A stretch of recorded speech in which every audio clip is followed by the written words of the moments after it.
Bonsoir à tous et bienvenue dans Entre deux News, votre rendez-vous quotidien d'analyse et de décryptage de l'actualité ivoirienne et internationale. Aujourd'hui, nous explorons des sujets essentiels qui touchent à la gouvernance, à la mémoire historique et à l'avenir de notre nation et de la sous-région ouest-africaine. Dans un contexte où la fluidité routière reste un défi majeur, nous discuterons bien sûr de la durabilité des alternatives de l'opération spéciale Épervier. Faut-il repenser ce dispositif ou maintenir ce dispositif pour éradiquer les fausses pièces et désengorger bien sûr la circulation sur nos routes? Ensuite, nous replongerons dans l'héritage de Félix Houphouët-Boigny, figure emblématique de la Côte d'Ivoire moderne. 31 ans après sa disparition, son rêve pour le pays s'est-il réalisé? Élément de réponse dans quelques instants. Enfin, nous nous tournerons vers le Ghana, souvent cité comme un modèle de démocratie en Afrique de l'Ouest face au coup d'État et crise électorale qui marque la sous-région. Le Ghana offre une leçon à ses voisins, notamment à la Côte d'Ivoire. Nous essayerons aussi de répondre à cette question pour répondre à ces questions de consultants. Pulcher Rugbalé et Eric Bayala. Bonsoir, Pulcher Rugbalé. Bonsoir. Bonne semaine à vous. Merci. Bonsoir à vous, Eric Bayala. Bonne semaine aussi à vous. Merci, Sidi. Tout de suite, place à la première partie, durabilité et alternative à l'opération spéciale Épervier. Tout d'abord, Eric Bayala, quel bilan tirez-vous de cette opération depuis son lancement? Je peux dire que au regard des chiffres communiqués par la police, c'est déjà encourageant parce qu'il y a 2 opérations Épervier qui se sont tenues.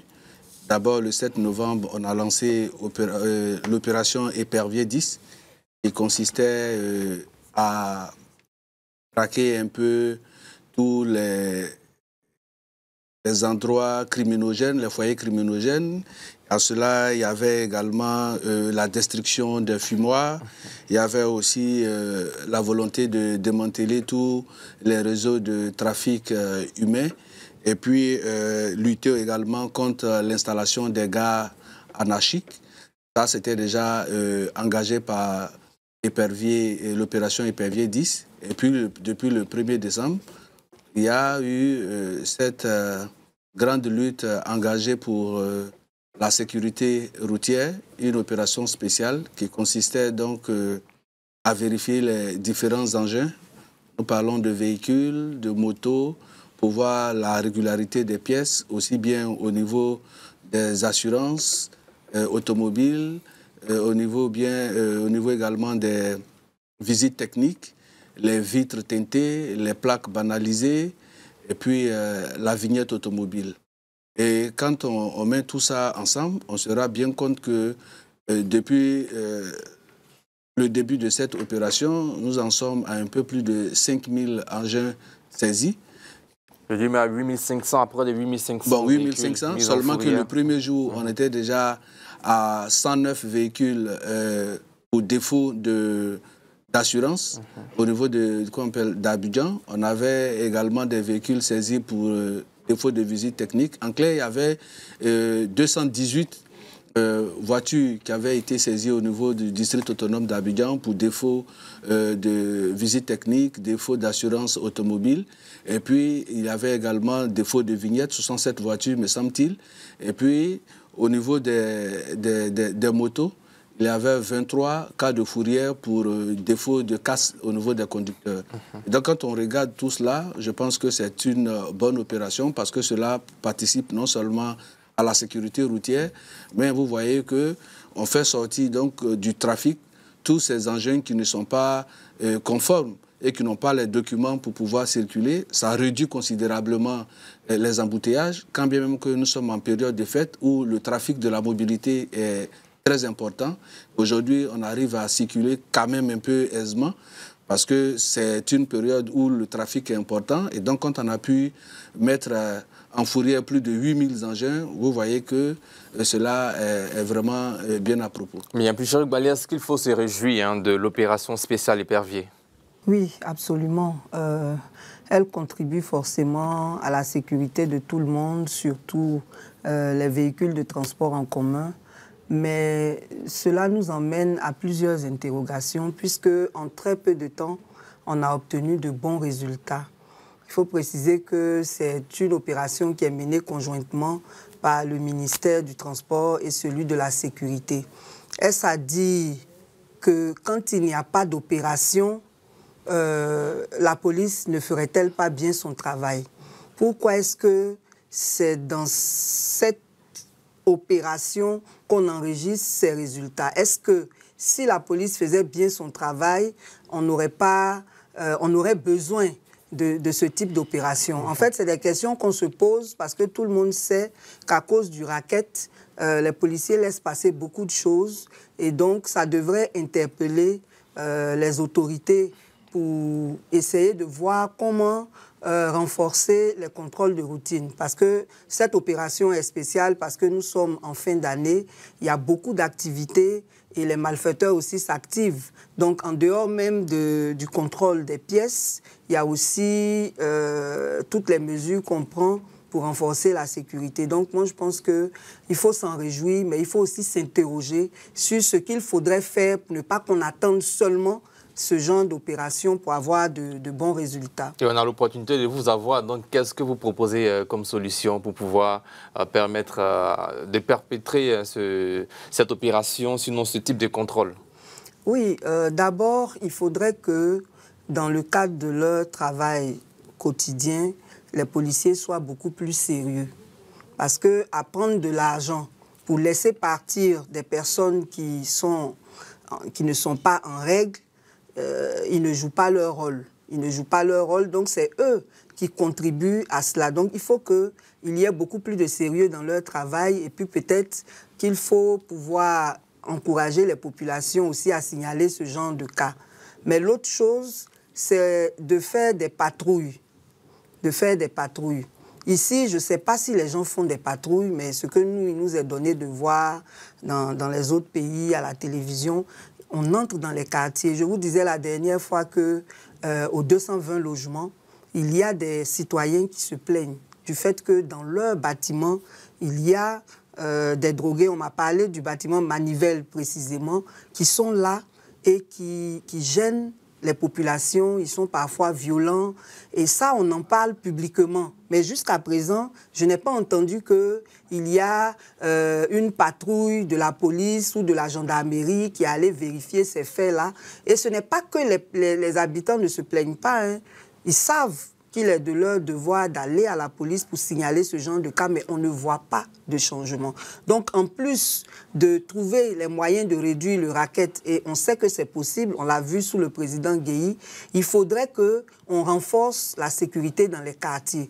Les fumoirs sont connus, il y a des zones qui sont très criminogènes, qui sont connues. Il faut trouver des solutions pour régler toutes ces situations-là, pour que vraiment la sécurité des citoyens soit assurée. Bien, Éric Bayala, on revient à notre sujet. On n'arrive toujours pas à comprendre. Malgré la police, des véhicules non conformes continuent de circuler à Abidjan. Oui, mais c'est qu'il faut... Parce qu'avec ce qu'on constate, les plus de 8000 véhicules saisis, non, mais ce qu'il faut noter, c'est que vous savez très bien que le trafic à Abidjan, ces dernières années, au regard de la multiplicité des bonnes voies, on a quand même enregistré un trafic important de déplacement en véhicule, aussi bien en véhicule personnel qu'en véhicule de marchandises. Et les forces qui sont commises pour le contrôle, notamment la police, en ce qui concerne l'unité de la régulation de la circulation, sont à des endroits bien connus. Et ce n'est pas parce que la police ne fait pas son travail, effectivement, il faut saluer le travail de la police. C'est vrai que dans leur rang, il y a quand même des brebis galeuses et que la notion du racket... Les brebis galeuses, là, sont plus nombreuses. Hein. Que la notion du racket revient le plus souvent. On ne va pas jeter, si vous voulez, comment on appelle ça, cette opprobre-là sur la police qui est une institution. C'est vrai, comme nous le disons, il y a dans ses rangs quelques brebis galeuses, ça on ne va pas le nier, mais la police fait son travail. Mais aujourd'hui, le résultat que nous avons connu, c'est parce qu'il y a eu un renfort d'unité. Il y a eu 500 éléments qui ont été mobilisés pour l'opération Épervier. Ça veut dire qu'en plus de toutes les différentes unités qui patrouillent, qui sont au contrôle quotidien, il y a eu un renfort d'effectifs. Et donc c'est ce renfort d'effectifs-là qui a permis plusieurs checkpoints. Et donc, voilà pourquoi il y a eu ce coup de filet. Sinon, on ne dira pas que chaque jour que Dieu fait, la police, aussi bien en charge de la sécurité routière que celle qui est chargée de la sécurité des personnes, n'arrive pas à interpeller des bandits, des malfrats, ou bien n'arrive pas à mettre sous les teignoirs des véhicules qui ne sont pas en état de circuler. Cela se fait, mais il y a eu un bond considérable ces temps derniers à l'occasion de l'opération spéciale Épervier parce que les effectifs ont connu un nombre aussi important. Bien. Il y a aussi la corruption au sein de notre douane. On voit des véhicules qui ne sont pas à jour, qui ne sont pas dédouanés, qui circulent à Abidjan, qui ont été saisis par Interpol et même des véhicules volés. Oui, normalement, il faudrait une coordination entre les différents corps. C'est pour ça que souvent, même dans les barrages, ils sont tous présents en même temps. Donc, c'est vraiment de sensibiliser toutes ces forces de l'ordre-là, que chacun fasse réellement son travail. Et ça nous ramène encore aux raquettes, parce qu'il y a des gens qui contournent même la mesure de ne plus utiliser les véhicules, de ne plus acheter des véhicules de plus de 5 ans. Ils vont dans les pays frontaliers, mais c'est par les frontières là qu'ils passent pour faire entrer ces véhicules et c'est toujours dans notre administration qu'on va les immatriculer. Donc, il y a vraiment un travail important de coordination entre les différents corps pour que le résultat soit meilleur. Bien, dernière question, Eric Bayala. Oui, allez-y. Oui, mais je pense qu'à ce niveau-là, il ne faut pas forcément s'en prendre à nos forces de défense et de sécurité. On le dit de façon triviale que quand on parle à la poule, il faut aussi parler à l'épervier. Parce que c'est vrai, d'abord même, il faut que les populations elles-mêmes puissent avoir ce comportement citoyen. Parce que au lieu de s'en prendre forcément à la police ou à la gendarmerie pour les différents contrôles, quand on est un citoyen, on doit savoir qu'on n'a pas le droit de rouler une voiture qui n'a pas d'assurance. On doit savoir qu'on n'a pas le droit de rouler une voiture qui n'a pas de visite technique. Donc je pense que le premier pari commence déjà par le comportement du citoyen lui-même.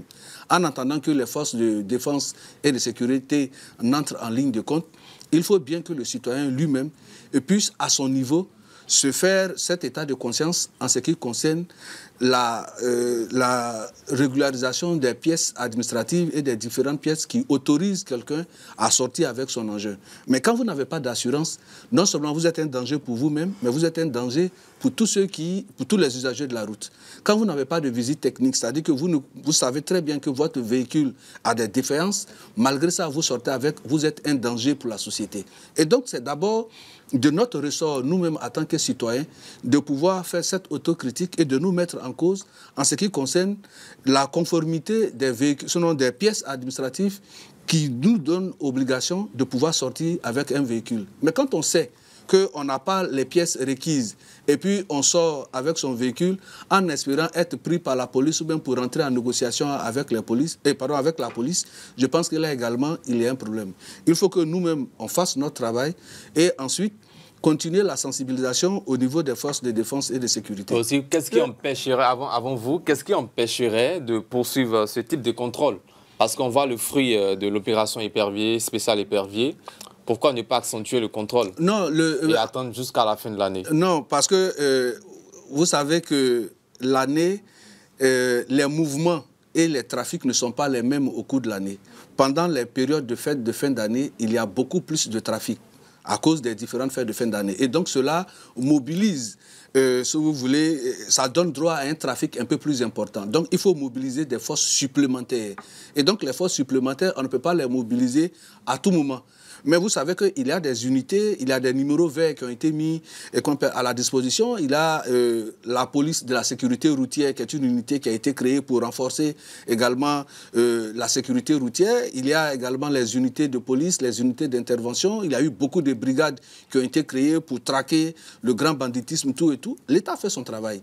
Mais seulement, comme nous sommes en période de fin d'année et que le trafic est un peu plus important, cela donc a donné droit à l'État de mobiliser plus de forces pour les mettre sur le terrain pour essayer de contenir ce trafic un peu plus important. Oui, je voulais insister sur la responsabilité des forces de l'ordre à 2 niveaux. Le premier niveau, on en a déjà parlé, c'est le racket. À cause du racket, ils ouvrent la porte à l'incivisme. Parce que ceux qui ne sont pas en règle se disent, je sais que si on me prend, je paye telle somme, on me laisse. Donc ça, c'est la responsabilité des forces de l'ordre. Mais l'autre responsabilité qui leur incombe, c'est qu'en général, c'est eux-mêmes qui enfreignent à ces règles. Tous ceux qui roulent avec les vitres teintées, les gens qui roulent sans leurs assurances, sans tous leurs papiers, très souvent, c'est eux-mêmes les forces de l'ordre. Parce qu'entre eux, ils ne s'arrêtent pas. Voilà, comme on dit dans le jargon ivoirien, chien ne mange pas chien.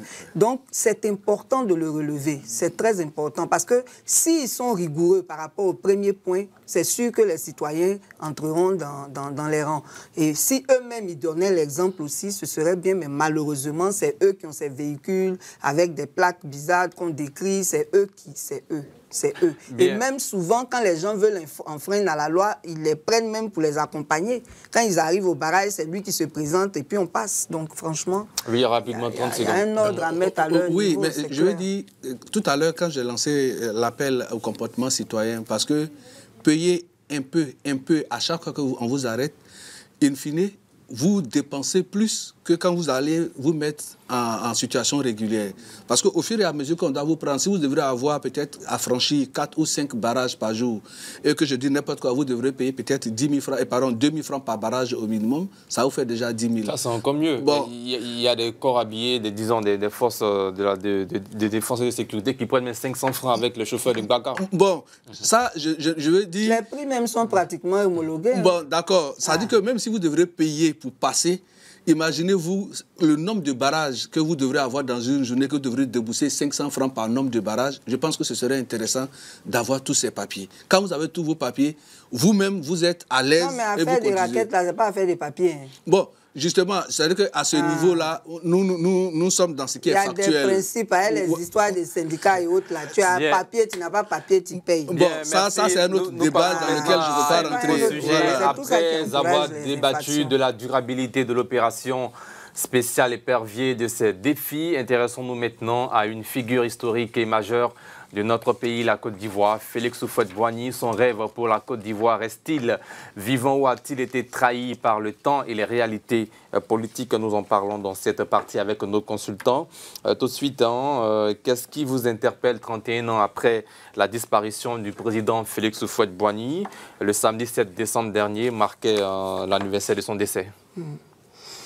Oui, parler du président Félix Houphouët-Boigny, c'est toujours une fierté pour tous les Ivoiriens parce qu'il faut sortir du pays pour voir tout ce qu'il a réalisé qui fait que la Côte d'Ivoire a toujours été respectée à l'extérieur.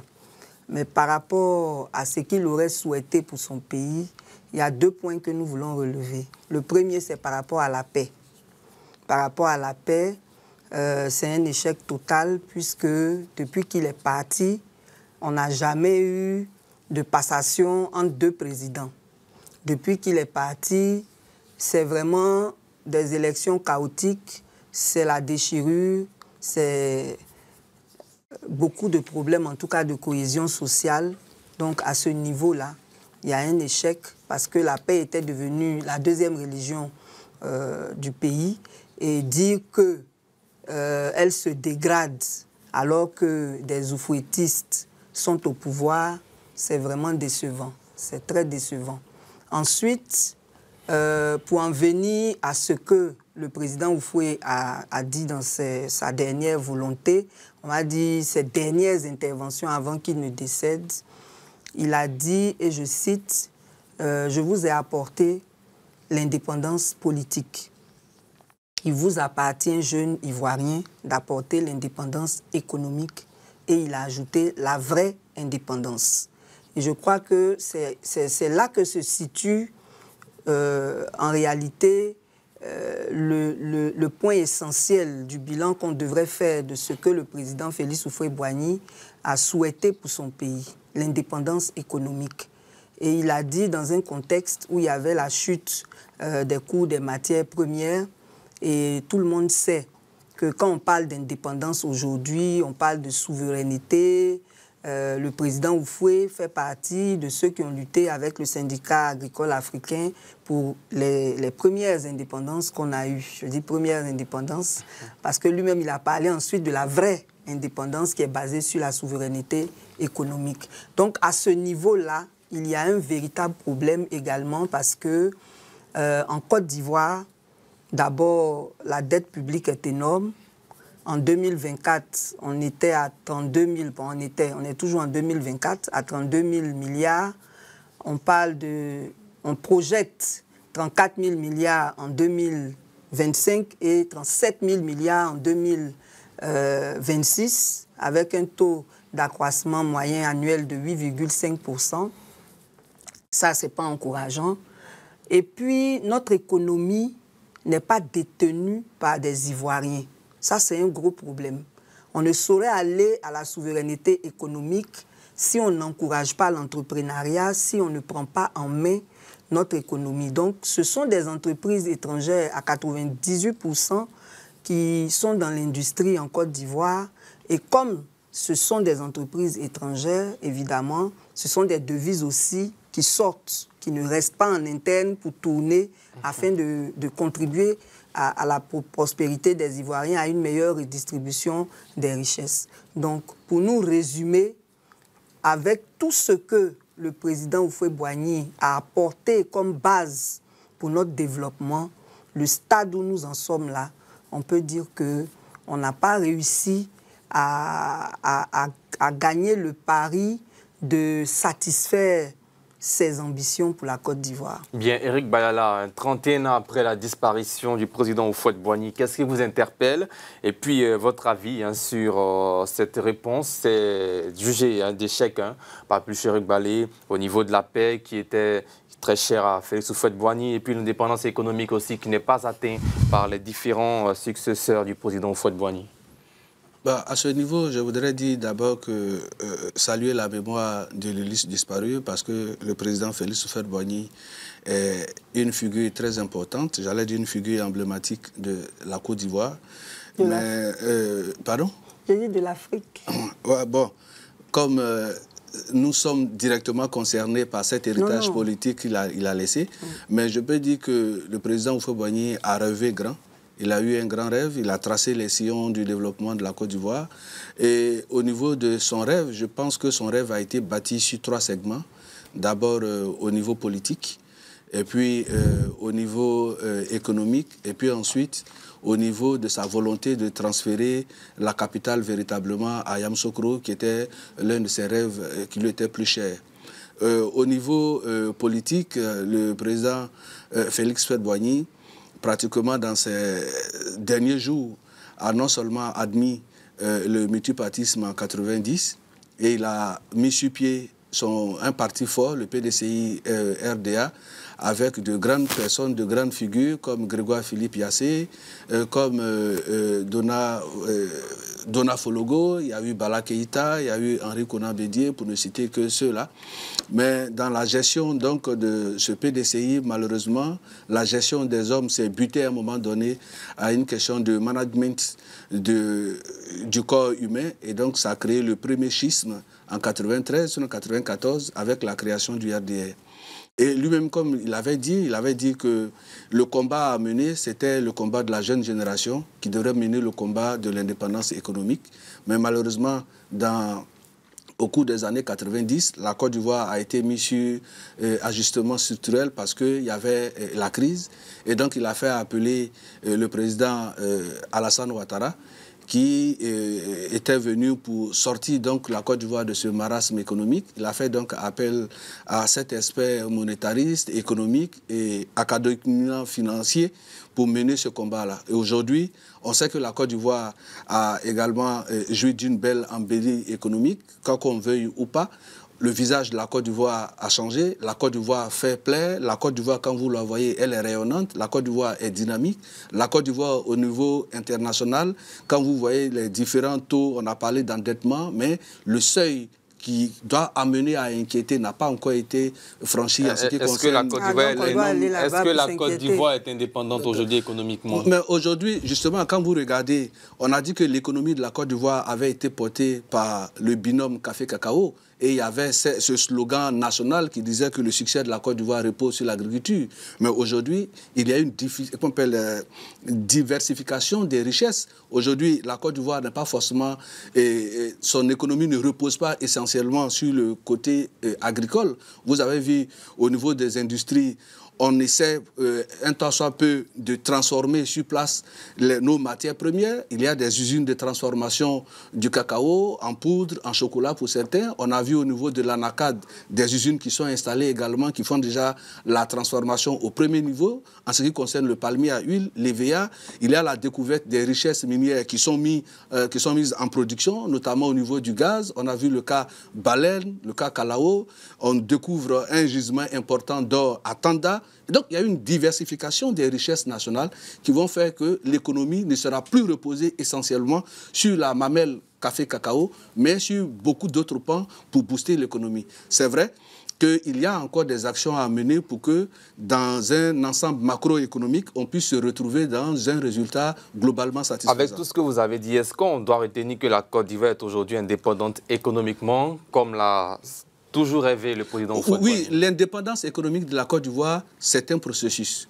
C'est vrai que là où nous étions en 93, nous sommes sur la route de l'indépendance économique. C'est un processus, nous évoluons par palier. Les acquis que nous avons pour notre indépendance économique dont nous disposons aujourd'hui ne sont pas, sinon on ne les avait pas hier. Et aujourd'hui, il y a des pas qui sont menés vers l'indépendance économique. C'est vrai qu'on ne peut pas se prévoir là pour dire qu'économiquement nous sommes totalement indépendants, mais il faut dire que nous sommes sortis de la buée et aujourd'hui, le bout du tunnel n'est pas loin parce que des efforts sont consentis pour que nous puissions arriver à cette indépendance économique. Est-ce que la démocratie a progressé sur le plan politique? Et dernière question, vous parlez de transfert de la capitale. Est-ce que c'est une réalité aujourd'hui? Oui, justement, au niveau du transfert de la capitale à Yamoussoukro, je pense que c'est là qu'il y a le bémol. Parce que, véritablement, de façon administrative, on dit que la capitale, mais les infrastructures n'ont pas encore suivi. Pourquoi? Parce que quand celui qui prend le pouvoir en 2011, c'est-à-dire en 2000, le président Laurent Gbagbo avait déjà affiché cette volonté-là de transférer la capitale. Il avait déjà commencé avec la construction d'infrastructures un peu plus importantes. À sa suite, le président Alassane arrive. Il met un haut là parce que pour lui, il y a encore des chantiers un peu plus importants. Parce que le visage... que quand on dit à la Côte d'Ivoire, on ne voit vraiment pas Yamoussoukro tout de suite. C'est à Abidjan que les gens voyaient. Or, le visage qu'Abidjan présentait n'était pas digne de la Côte d'Ivoire. Donc, il fallait donc faire un toilettage des lieux et arriver à mettre à un standard un peu plus important le standing de la ville d'Abidjan, parce que c'était ça d'abord Abidjan la référence. Et puis, une fois ce seuil franchi, en ce moment-là, de façon très sereine, on pourra donc faire de Yamoussoukro la capitale politique, la capitale administrative dont a rêvé le président Félix Houphouët-Boigny. Donc, comme je le disais, c'est une vision qui est basée sur un process évolutif par palier. Et je pense qu'après Abidjan, bien évidemment, toute la concentration se fera sur Yamoussoukro. Bien, le dernier point avant de revenir à Pucherik Balé, est-ce que la démocratie a connu une progression après le décès d'Houphouët-Boigny? Et puis la question de la paix qui avait été évoquée par Pucherik Balé, oui, est-ce que c'est une réalité aujourd'hui? Oui, au niveau de la démocratie, vous savez que jusqu'au décès du président Félix Houphouët-Boigny, il y avait forcément les forces politiques en présence, il n'y en avait pas assez. Mais les plus en vue, c'était le PDCI, RDA et le Front populaire ivoirien. Aujourd'hui, le nombre de partis politiques que la Côte d'Ivoire a à son compteur est un peu plus important que ce qu'il y avait en 2000, dans les années 90. Maintenant, en ce qui concerne la notion de la paix n'est pas essentiellement basée sur la passation du pouvoir par les élections.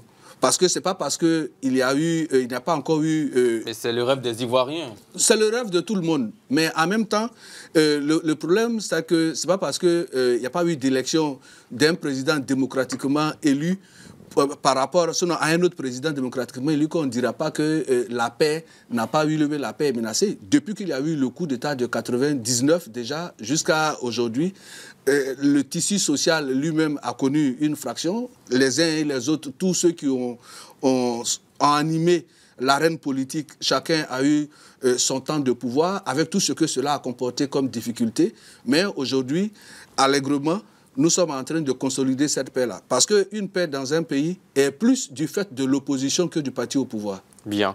Monsieur Rukbalé, hein, votre avis là-dessus, au sujet de la progression de la démocratie en Côte d'Ivoire, et puis la paix qui est en train d'être consolidée en Côte d'Ivoire aussi.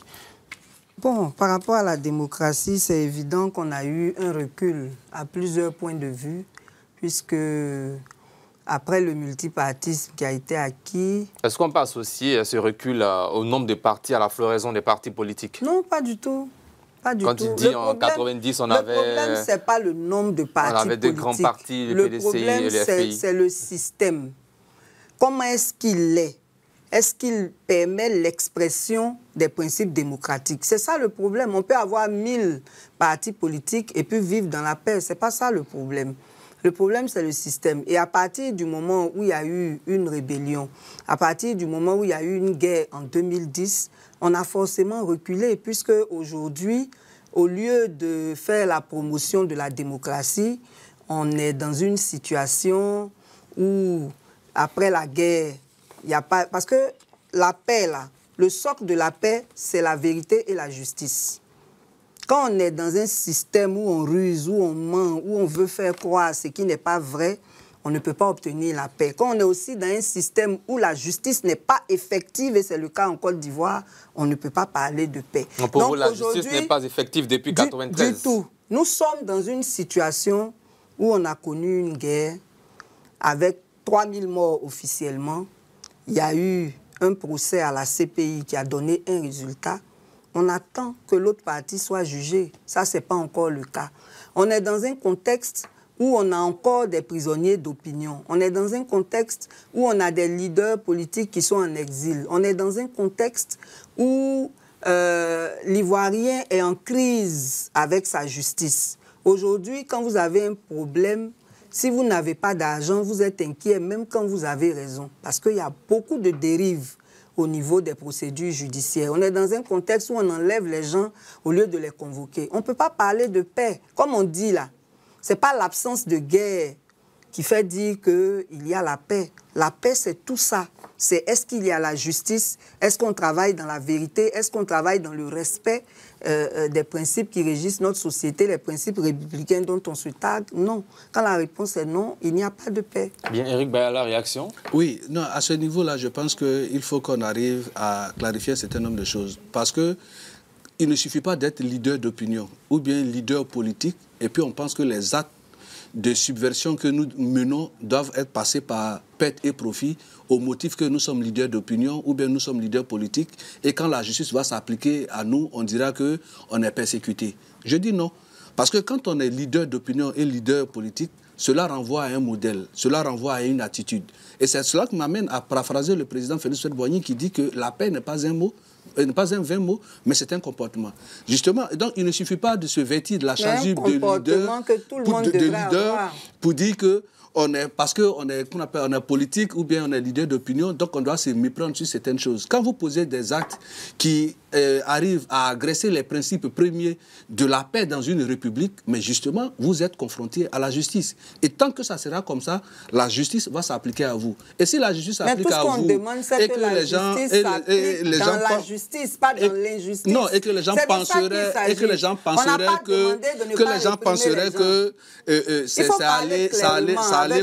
ça allait contre eux. Vraiment, je suis vraiment désolé. Et donc, pour ce qui est de la paix, comme je dis, la paix, aujourd'hui, c'est pratiquement une donne qui est essentielle et qui est chère à tout le monde. Je ne vois pas de dirigeant qui va venir dans un pays, sinon qui est au devant de son pays, et mener des actes pour ne pas qu'il y ait la paix. Parce que quand il n'y a pas de paix, bien évidemment, tout le reste qui participe au mieux-être des populations est ébranlé. Vous êtes convaincu aujourd'hui que la Côte d'Ivoire est en paix? Je veux dire, aujourd'hui, vous êtes parti de chez vous. sereinement, vous êtes arrivé ici, non, vous allez vous retourner. Moi aujourd'hui, justement... Qu'est-ce qui expliquerait, selon vous, que la Côte d'Ivoire est en paix? Non, aujourd'hui, ce sur quoi nous nous basons pour expliquer qu'il y a la paix, c'est-à-dire, regardez déjà en 2010-2011, comment est-ce que la Côte d'Ivoire était défigurée par la crise, la grave crise que nous avons connue. Et nous sommes sortis de cette crise. Il y a des pays que je ne vais pas citer, mais qui n'ont pas pu se relever à cette vitesse exponentielle au niveau de leur croissance et au niveau de la stabilité dans leur pays. Il y a toujours encore des gemmes. Mais en Côte d'Ivoire, qu'on le veuille ou pas, on ne sent même pas que nous avons connu une grave crise 2010-2011. Vous voyez aujourd'hui comment la Côte d'Ivoire se porte. Elle se porte mieux. Les Ivoiriens communiquent entre eux. Il y a la possibilité de se déplacer, d'aller du nord au sud, de l'est à l'ouest, en passant par le centre, sans qu'il y ait des problèmes. Aujourd'hui, vous voyez tout ce qui se passe aux frontières des pays voisins. Ils sont dans les pays voisins, au niveau de notre frontière septentrionale. Mais la Côte d'Ivoire reste stable, il y a la paix en Côte d'Ivoire. Bien avant la pub, dernière question pour vous. Est-ce que vous jugez que les successeurs d'Houphouët-Boigny ont trahi ces idéaux? Oui, les successeurs d'Houphouët-Boigny, parce que il faut dire d'abord dans un premier temps, tous les successeurs d'Houphouët-Boigny, à quelques exceptions, n'étaient pas dans sa vision et dans sa philosophie. Quand vous prenez le combat qui a été mené par le président Laurent Gbagbo, par exemple, où il ne s'est jamais réclamé comme étant un disciple d'Houphouët-Boigny, notamment le président Alassane mais il fait partie de sa succession. Et le président Henri Konan Bédié. Oui, en ce qui concerne le président Henri Konan Bédié, il hérite à travers l'article 11 de la Constitution du pouvoir politique du président Félix Houphouët-Boigny, qui doit consolider le parti et l'amener vers son développement. Mais à côté de cela, on voit que la gestion des hommes, comme je l'ai dit, arrivait à la première explosion du PDCI-RDA. Donc il y a eu déjà un échec au niveau de la vision, sinon du rêve du président Félix Houphouët-Boigny, qui voulait construire un parti fort. Mais aujourd'hui, tout le monde sait que c'est par respect et par devoir d'obligation citoyen que nous citons le président Félix Houphouët-Boigny comme étant la référence, si vous voulez, le bâtisseur de la Côte d'Ivoire moderne. Mais Houphouët-Boigny a régné sur la Côte d'Ivoire sur 33 ans. Mais quand vous regardez la gestion du pouvoir du président Alassane Ouattara depuis 2010, non, depuis 2011 à aujourd'hui, 14 ans de pouvoir, ce qu'il a réalisé et ce que l'autre a réalisé dans 33 ans, vous voyez que quand on les met en potence, ce n'est pas le même niveau. Donc aujourd'hui, Alassane Ouattara a mieux schématisé Félix Houphouët-Boigny que quiconque en ce qui concerne ses successeurs. Bien. Alors, puis Chérif Balé, dernière question. Est-ce que les successeurs ont trahi les idéaux du président Houphouët-Boigny, notamment le président Alassane Ouattara et feu Henri Konan Bédié? Et puis réaction aussi sur le transfert de la capitale à Yamoussoukro. Ok, rapidement. Je pense que le président Henri Konan Bédié n'a pas trahi les idéaux du président Houphouët-Boigny. Malheureusement, on ne lui a pas laissé le temps de faire tout ce qu'il voulait faire. Le président Bédié a toujours été un homme de paix et donc de ce côté-là, il n'y a rien à dire. En ce qui concerne les infrastructures, il était en train de mettre en œuvre les 12 travaux de l'éléphant d'Afrique quand il y a eu le coup d'État de 1999. Donc lui, ça va. Maintenant, par rapport au président Ouattara, ce que j'aimerais dire à M. Bayala, c'est qu'il ne faut comparer que ce qui est comparable. Les deux n'ont pas travaillé dans le même contexte et donc on ne peut pas les comparer comme ça. D'autant plus qu'il y a des réalisations du président Houphouët qui sont encore là et qui ont traversé le temps et qui font toujours la fierté de ce pays.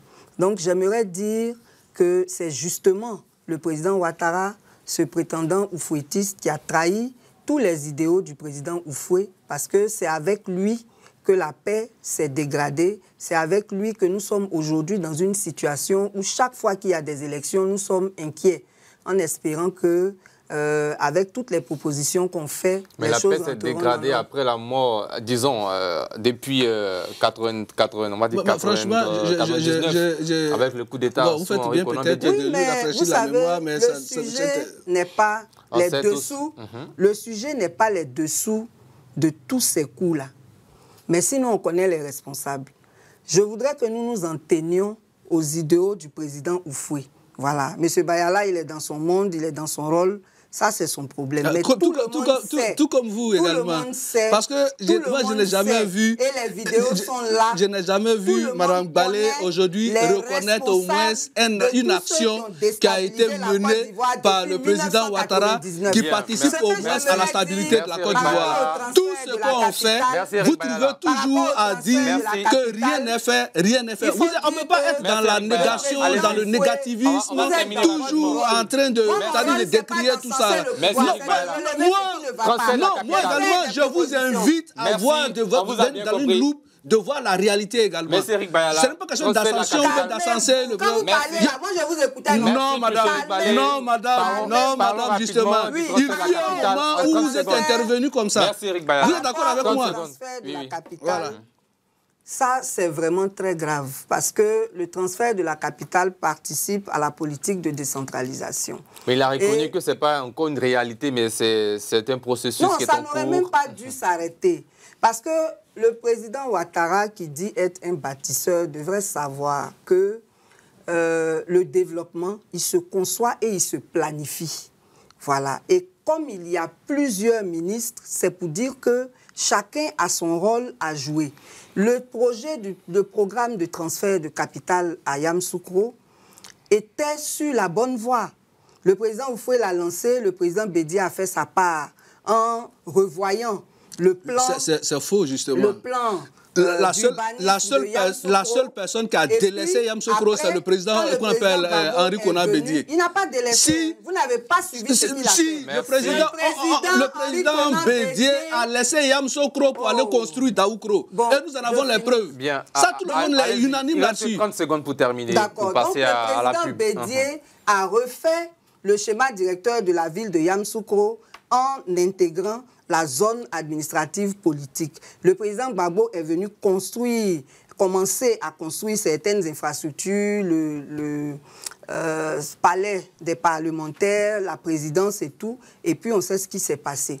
Quand le président Ouattara arrive en 2011, en janvier 2012, ce qu'il trouve de mieux à faire, c'est d'abroger la loi qui crée le programme de transfert de la capitale. Donc c'est lui qui a arrêté ce transfert-là. Et c'est les raisons, c'est lui seul qui les maîtrise. Sinon, c'est ce que je vous ai évoqué tout à l'heure. Ça, c'est une mauvaise façon de voir. C'est pas... Si on veut être un vrai développeur, on devrait pouvoir... Ça n'a absolument rien à voir. Mais justement, comme ça, le vote la réclame publicitaire. Voilà, nous sommes dans la troisième partie en évoquant Félix Houphouët-Boigny. Nous avons abordé les fondements de la gouvernance ivoirienne. Mais qu'en est-il du Ghana qui, au fil des années, s'est imposé comme un modèle de démocratie en Afrique de l'Ouest? Que peut apprendre la Côte d'Ivoire de son voisin?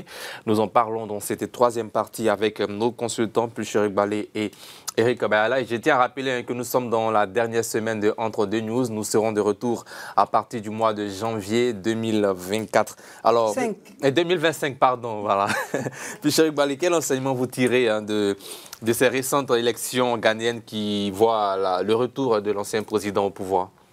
Oui, les élections au Ghana nous donnent de l'espoir quant à la possibilité qu'en Afrique, il existe des pays qui arrivent à faire des élections sans qu'il n'y ait de contestation et puis vraiment dans l'apaisement. Le Ghana a connu ces périodes de turbulence en matière politique et tout le monde sait que même ils ont été aussi victimes des coups d'État, mais à partir d'un certain moment, ils ont su se discipliner avec le leadership de Jerry Rawlings, qui est venu par coup d'État, mais qui a su instituer la démocratie. Donc le Ghana est vraiment un très très bel exemple de mutation politique, de renforcement de démocratie, dont devraient s'inspirer des pays comme le nôtre, parce que il y a des bases qui sont importantes. Je pense qu'on devrait s'inspirer de l'exemple du Ghana en matière électorale pour réviser notre commission électorale, pour redéfinir tout notre système même électoral. Donc vraiment, C'est un pays qui donne de l'espoir. Comme je dis, on est vraiment fiers d'eux et on espère qu'on pourra suivre leur exemple. Bien, un pays qui donne de l'espoir, Eric Bayala, quel enseignement la classe politique ivoirienne devrait-elle tirer de cette élection, ces récentes élections ghanéennes? C'est vrai qu'on parle des élections couplées, présidentielles et législatives au Ghana, mais qu'est-ce que cela renvoie au niveau de l'opinion politique ivoirienne? Je pense que c'est un bon schéma, c'est une bonne école. Mais ce qu'il faut noter également, c'est que les différents acteurs de la politique ghanéenne sont également, chacun en ce qui le concerne, sont suffisamment responsables. C'est-à-dire, au Ghana, par exemple, vous verrez une opposition qui est dans son rôle, c'est-à-dire qui ne s'oppose pas pour s'opposer, qui ne dénonce pas pour dénoncer, qui ne critique pas pour critiquer, mais une opposition qui est, si vous voulez, une alternative de proposition de solutions et qui aide à la gouvernance par rapport au parti qui est au pouvoir. Là-bas, on ne parlera pas de commission électorale indépendante pour organiser les élections. Ils font confiance à leurs institutions, notamment au ministère de l'Intérieur qui organise les élections, qui donne les résultats. Le perdant reconnaît qu'il a perdu. Il appelle celui qui a gagné pour lui dire que je reconnais ma défaite, félicitations. Et donc ce sont des actions qui sont menées, qui doivent permettre à tous les acteurs ivoiriens de pouvoir avoir cette attitude-là, ce comportement-là, avoir non seulement confiance à l'organe qui organise les élections, pouvoir accepter les résultats qui en sortent, et puis ensuite avoir l'attitude et la démarche d'une opposition responsable. C'est tous ces facteurs-là qui ont participé à consolider la démocratie au Ghana, et aujourd'hui, on vient de voir le bel exemple. Bien. Acteurs responsables, et pour pouvoir accepter des élections, on sait tous que l'organe qui organise les élections joue un rôle très important, notamment la CEI en Côte d'Ivoire. Oui, c'est important de relever que la confiance ne se décrète pas. La confiance se gagne. Et dans le contexte ivoirien, la CEI n'a rien fait pour gagner la confiance de tous les acteurs. Bien au contraire, elle continue de poser des actes qui amenuisent cette confiance au point qu'aujourd'hui, nous en sommes à demander sa réelle réforme. Nous en sommes à demander même le retrait des politiques de la CEI. Ça, c'est le premier point. Le second point, c'est par rapport aux acteurs politiques eux-mêmes. Dans les pays comme le Ghana, on n'a pas besoin de réclamer un dialogue politique comme nous le faisons en Côte d'Ivoire. Alors que nous sommes même dans un contexte de crise, parce que nous sortons d'une crise violente récente. Et donc, la responsabilité du pouvoir en place, pour qu'il y ait cet apaisement entre l'opposition et le pouvoir, est très grande. Parce que c'est à lui d'offrir, on va dire, le cadre pour que les acteurs politiques puissent se parler. Et c'est depuis ce que demandent et l'opposition et la société civile pour pouvoir échanger sur tout ce qui pourrait être des sources de conflits, tout ce qui pourrait encore nous emmener à des élections violentes. Et donc, la responsabilité du pouvoir en place est très, très grande pour garantir le cadre apaisé dont on a besoin pour avoir des élections transparentes. Il y a aussi la maturité de notre classe politique et puis la responsabilité de l'opposition ivoirienne. Non, non, la responsabilité relève de tous les acteurs parce que chacun a son rôle, sa part à jouer pour que le cadre devienne sain. Afin que quand on prend par exemple en 2020, l'opposition qui appelle à la désobéissance civile. Ce n'est pas un manque de responsabilité. Ayant causé des morts.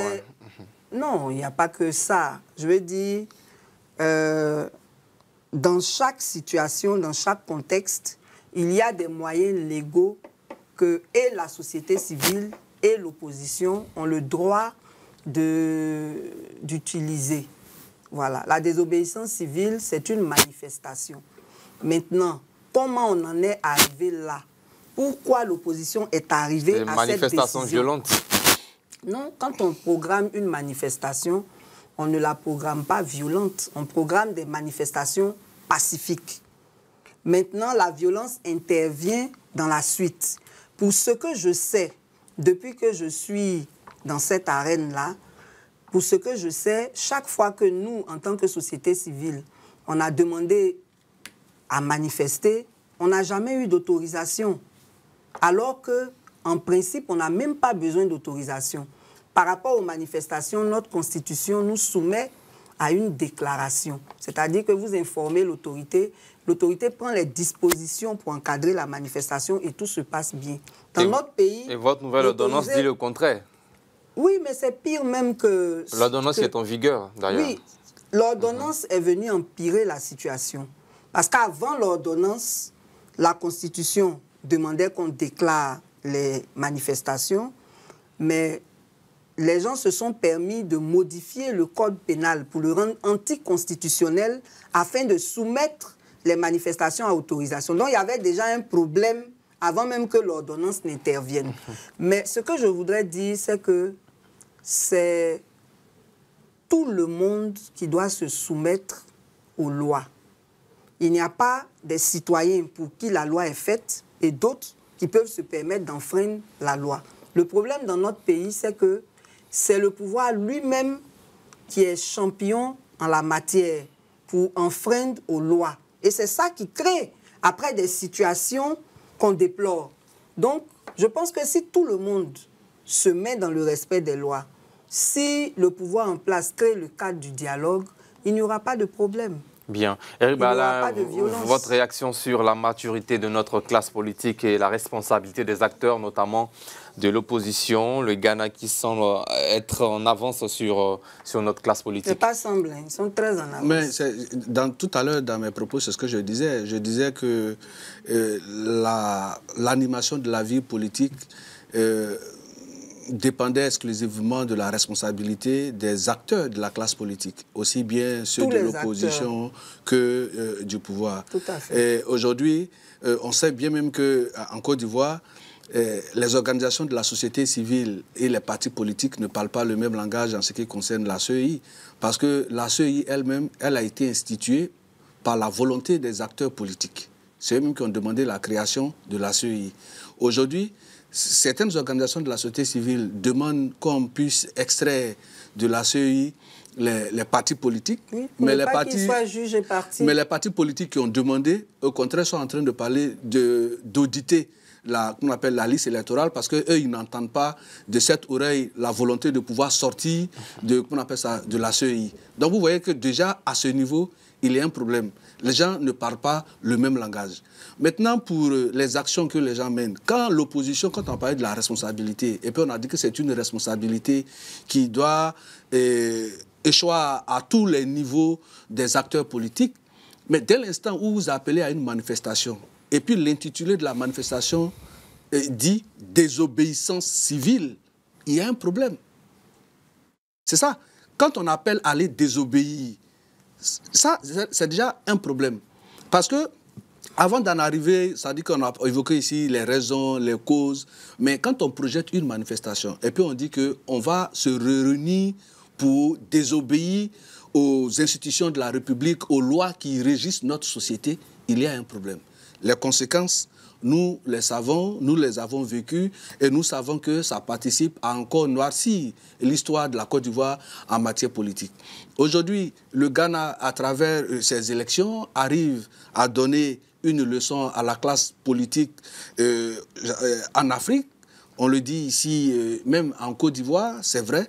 Mais en même temps, comme je l'ai dit, la responsabilité se situe à deux niveaux. La responsabilité de l'opposition, la responsabilité du pouvoir, tout ça doit aller dans un même moule qui participe au mieux-être des populations.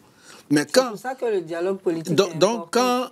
Justement, mais quand le pouvoir met en place un ministère en charge du dialogue politique ou bien un ministère qui est chargé des institutions de la République, ça veut dire que le pouvoir lui-même, il est dans les dispositions pour pouvoir engager le dialogue politique. Maintenant, le dialogue politique ne va pas au rythme ou bien au bon vouloir des acteurs politiques ou bien des personnes qui le demandent, parlant du dialogue. Et donc, il y a un calendrier qui fait que, parce que le retour ou bien les informations, l'état de fait de diriger le pays nous confère une position qui fait que nous avons une certaine prégnance sur les dossiers d'État qui ne sont pas la même position ou la même posture que ceux de l'opposition. On a vu des gens qui sont à l'opposition, qui font beaucoup de déclarations, qui font beaucoup de propositions, mais quand ils viennent au pouvoir et qu'ils ont l'appareil entre les mains, ils se rendent compte que toutes les propositions, mais les déclarations qu'ils ont eu à faire quand ils étaient à l'opposition, il y a des difficultés pour pouvoir les appliquer. Et donc, la posture... Et donc, la difficulté aujourd'hui, c'est-à-dire quand on est à l'opposition, on a un discours, on a un verbatim qui va avec, mais quand on tient les manettes du pouvoir et qu'on a la destinée de tout un peuple, la posture que cela nous envoie doit nous commander à avoir une attitude qui est autre que celle de l'opposition. Une attitude de responsabilité. Au-delà de la Côte d'Ivoire, pendant que le Ghana organise des élections pour choisir démocratiquement disons, son président, qui est un ancien président, dans la sous-région ouest-africaine, disons, cette zone est marquée par des coups d'État. C'est un signal fort également à l'endroit de ces pays-là.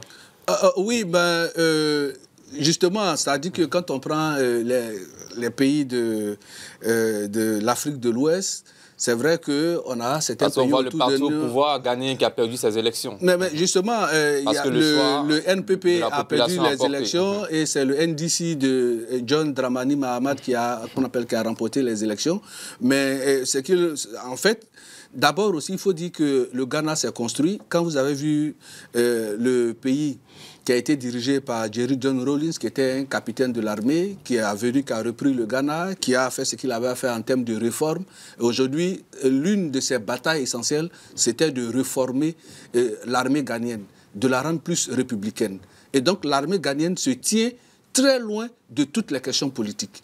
Or, dans nos pays que nous avons, les pays de la sous-région notamment, ce sont les militaires qui ont laissé, si vous voulez, les casernes pour venir prendre en otage les différents palais présidentiels. Et donc, quand c'est comme ça, quand l'armée n'est pas républicaine, mais il y a également des coups d'État. Parce qu'on peut ne pas être d'accord avec la manière de gouverner d'un individu ou bien d'un pouvoir, mais la solution, ce n'est pas la prise des armes. Il y a des mouvements que nous confèrent de façon légale nos constitutions pour pouvoir aller à des élections.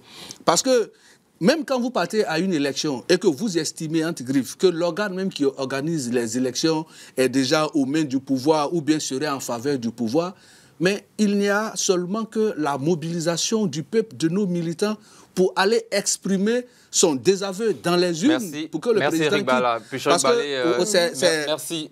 Je termine. Allez-y rapidement. Je termine parce que vous avez vu, vous prenez le Sénégal, le parti au pouvoir, à travers le ministère des choses qu'on appelle ça, des Affaires intérieures du Sénégal, qui organise les élections. Le président et son premier vice-président qui porte la candidature de son parti est vaincu par l'opposition.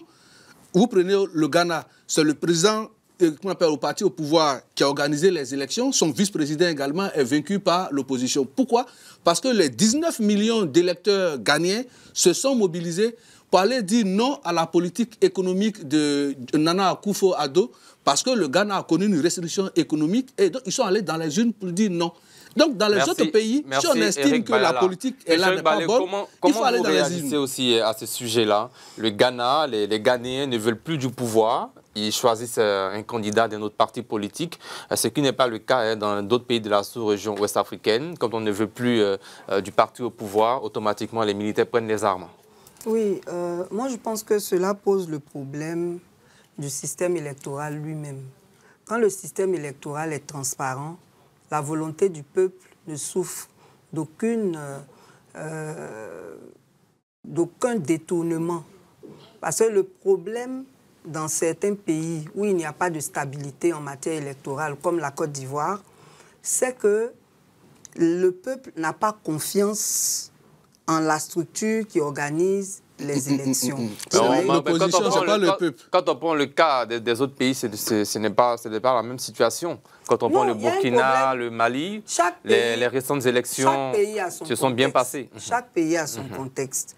Mais d'une façon générale, le problème qu'il y a en commun avec tous ces pays qui sont instables, dont la Côte d'Ivoire, c'est la gouvernance. Il n'y a pas de gouvernance parfaite. Mais quand la gouvernance inspire confiance, il n'y a pas de raison que des gens se lèvent pour aller prendre des armes. Il y a des gens qui ont pris des armes aussi en Côte d'Ivoire ici, il ne faut pas qu'on l'oublie. Sur quelle base ils l'ont fait? Si tant est qu'il faut attendre des élections pour s'exprimer, sur quelle base? Ils pourront répondre. Mais ce que je voudrais dire, c'est que quand le peuple tout entier, qu'il soit civil, qu'il soit militaire ou politique, est en confiance avec son système, on assiste à des scènes comme ce qui se passe au Ghana. Et par rapport au pays de l'AES, moi je pense que le Ghana peut être un bon exemple puisque il ne faut pas qu'on oublie que c'est un militaire qui a installé la démocratie au Ghana. Mais il y a des militaires également dans d'autres pays, tels que le Burkina, le capitaine Thomas Sankara. Oui, mais eux, ils n'ont pas été... Vous savez, les gens viennent au pouvoir avec leurs priorités. On a eu Amadou Toumani Touré au Mali. Voilà, bon, ça les regarde. Ce que je veux dire, c'est que le cas de Jerry Rawlings devrait inspirer tous les militaires qui sont au pouvoir actuellement pour voir comment revenir à une république. C'est très important. Merci, le cas du Ghana devrait inspirer tout le monde, que ce soit des gouvernements civils comme des gouvernements militaires. Place maintenant au carton rouge.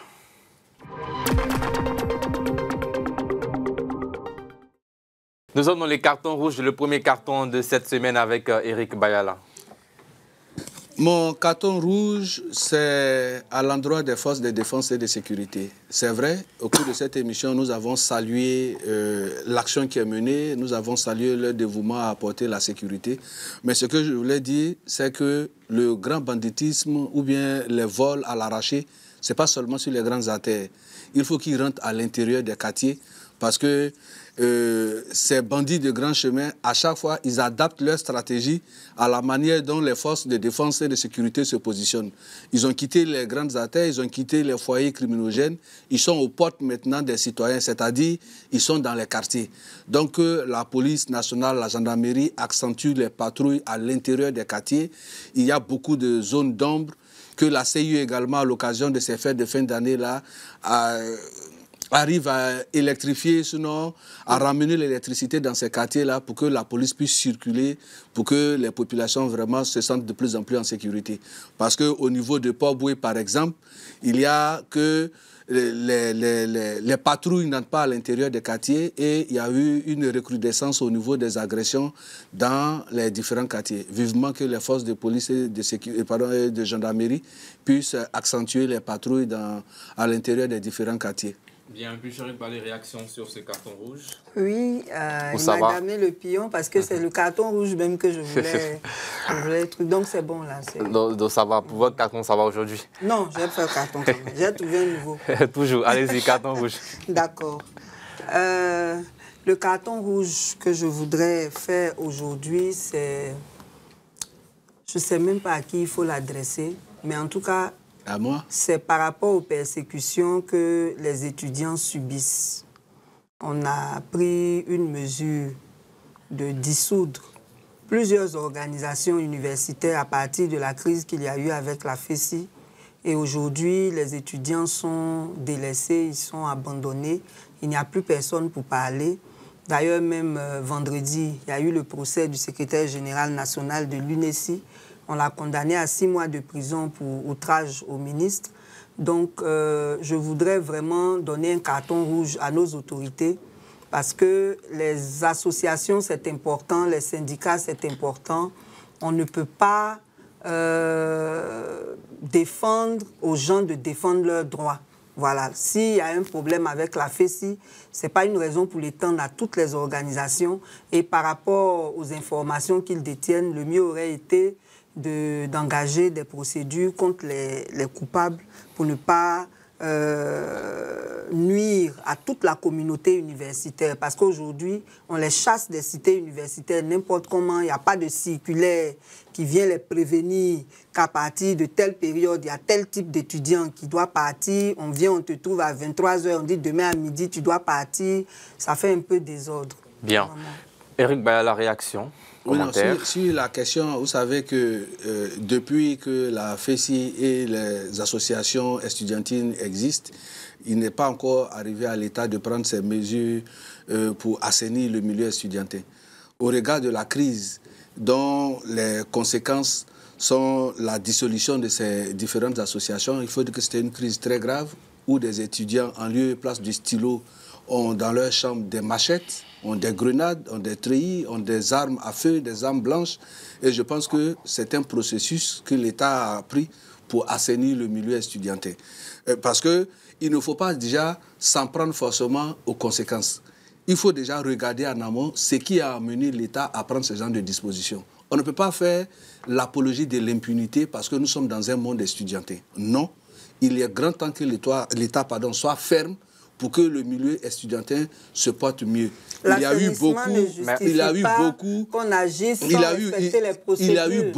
beaucoup d'étudiants qui occupent illégalement les chambres parce qu'ils étaient sous le tutorat des organisations et des associations estudiantines. Mais aujourd'hui, l'État est en train de prendre possession de tout ça. Merci. Merci à vous. Place maintenant au chiffre du jour.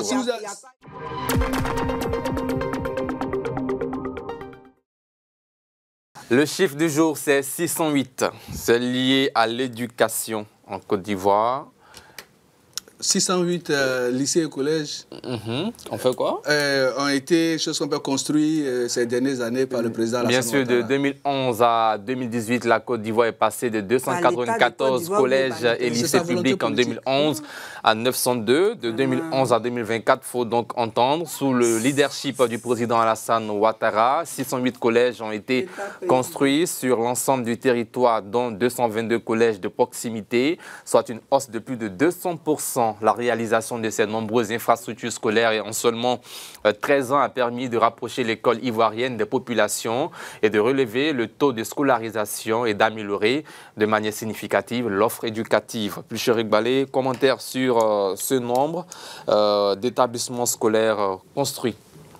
608. Pour bien se prononcer, faut avoir su l'étendue du déficit. On avait besoin de combien d'établissements pour juger de si les 608 suffisent ou pas. Ça, je n'ai pas les chiffres. Mais ce qu'on peut dire, c'est que c'est déjà très bien parce qu'on a vu des établissements dans nos déplacements où les gens sont sous des apatams. Donc, si on a construit 608 établissements, c'est bien. Mais ce qu'il faudrait faire en plus, c'est vraiment de les équiper. Parce qu'il y a des établissements qui ont des problèmes de table-banc. On a vu l'exemple du lycée moderne d'Angré qui a fait beaucoup de vagues récemment. Donc, il faut pouvoir les équiper, pas seulement en table-banc, mais il y a un minimum de matériel scientifique qui n'existe pas. Nous, à notre temps, quand on faisait les cours de physique-chimie, même de sciences naturelles, on avait des laboratoires où il y avait un minimum et tout. Donc, il faut aussi aller dans ce sens-là. Merci Eric Bayala, votre commentaire rapidement. Bon, je pense que c'est à l'avantage de la gouvernance du président Alassane Ouattara. Aujourd'hui, comme je le disais tantôt, de 2011 à 2024, on en a construit plus d'établissements que depuis 1960 jusqu'en 2010. Et je pense que c'est un acte à saluer. C'est une vision qui participe au bonheur et au développement du milieu éducatif. Et ce que nous souhaitons, c'est qu'il ne faudrait pas que cette mesure s'arrête parce que la demande est encore importante. Il faut encourager nos gouvernants à construire plus d'écoles, plus d'établissements pour le bonheur du milieu éducatif. Merci Eric Bayala, merci à vous aussi, Pulcher Iqbalé. Émission réalisée par Séverin Kouassi en abordant ces 3 thématiques que nous avons explorées, des enjeux cruciaux pour notre pays et la région. La Côte d'Ivoire doit repenser ses stratégies, que ce soit en matière de fluidité routière, de préservation de l'héritage de Félix Houphouët-Boigny ou d'apprentissage de modèles démocratiques comme celui du Ghana. Nous espérons que ce débat a permis d'éclairer les défis et les opportunités qui s'offrent à nous pour bâtir un avenir meilleur. Merci à nos invités pour leur contribution éclairée et merci à vous, chers téléspectateurs, de nous avoir suivis. Rendez-vous demain pour une nouvelle édition d'Entre deux News. Portez-vous bien et bonsoir.